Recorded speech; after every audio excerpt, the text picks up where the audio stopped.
ఉద్యమ పార్టీ కాదు అది. టీఆర్ఎస్ కూడా ఫస్ట్ నుంచి రాజకీయ పార్టీయే.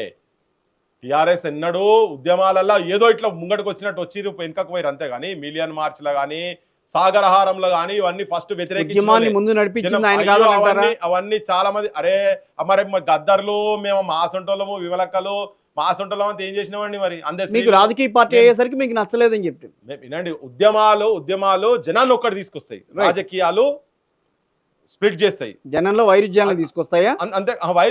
వైరుధ్యం అని కాదు, పదవుల కాడికి వచ్చినప్పుడు ఇక్కడ అక్కడనే కదా కాంగ్రెస్ లో ఉన్నటువంటి వాళ్ళు కూడా చాలా మంది తెలంగాణ కావాలన్నారు.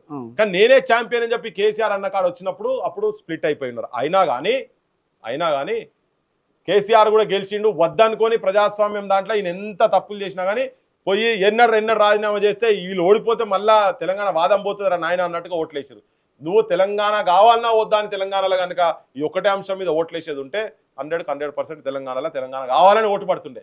రాజకీయాలు స్ప్లిట్ చేసి కాబట్టికే జరిగినాయి. ఇంకొకటి ఆయన ఫస్ట్ నుంచి రాజకీయాలు చేసిండు, తర్వాత కూడా మళ్ళీ వచ్చిన తర్వాత కూడా బద్ద వ్యతిరేకులు అయినటువంటి తెలుగుదేశం పార్టీకి కూడా తీసుకొచ్చుకొని ఇక్కడ పెట్టుకున్నారు. ఇది ఒక రాంగ్ నోషన్ జనం లోపల ఉంది. అట్లా కేసీఆర్తోనే తెలంగాణ అంటే మాత్రం ఆయన జ్యూస్ తాగినాడు. ఎంత రెవల్యూషన్ వచ్చి శివయాత్ర మాబోటలో మొత్తం అక్కడ యూనివర్సిటీలో తీసినప్పుడు జనం బగ్గుమన్నారు.